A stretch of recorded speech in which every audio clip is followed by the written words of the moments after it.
1971 সালের মুক্তিযুদ্ধের জেড ফোর্সের কমান্ডার, বিএনপির প্রতিষ্ঠাতা প্রয়াত রাষ্ট্রপতি শহীদ প্রেসিডেন্ট জিয়াউর রহমানকে 2003 সালে দেওয়া স্বাধীনতা পুরস্কার মরণোত্তর বহাল থাকছে। 11 মার্চ মঙ্গলবার মন্ত্রিপরিষদ বিভাগ থেকে এক সংবাদ বিজ্ঞপ্তিতে এই তথ্য জানানো হয়েছে। পতিত স্বৈরাচার শেখ হাসিনার নেতৃত্বাধীন আওয়ামী লীগ সরকার 2016 সালে বীর উত্তম জিয়াউর রহমানকে দেওয়া এই পুরস্কার বাতিল করেছিল।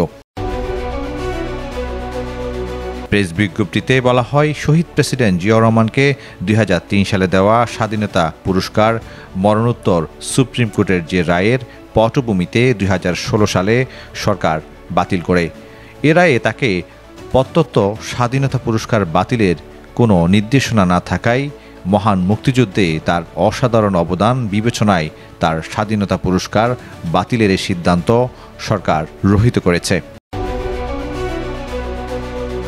1971 সালের 25শে মার্চ পাকিস্তান সেনাবাহিনী যখন অসহায় নিরস্ত্র বাংলাদেশিদের নিচ্ছিন্ন করবার জন্য ঝাঁপিয়ে পড়েছিল, হত্যা করেছিল নির্বিচারে, তখন সেনা কর্মকর্তা জিয়াউর রহমান বিদ্রোহ করে স্বাধীনতার ঘোষণা দেন, যা গোটা জাতিকে মুক্তিযুদ্ধে অংশ নিতে অনুপ্রাণিত করে।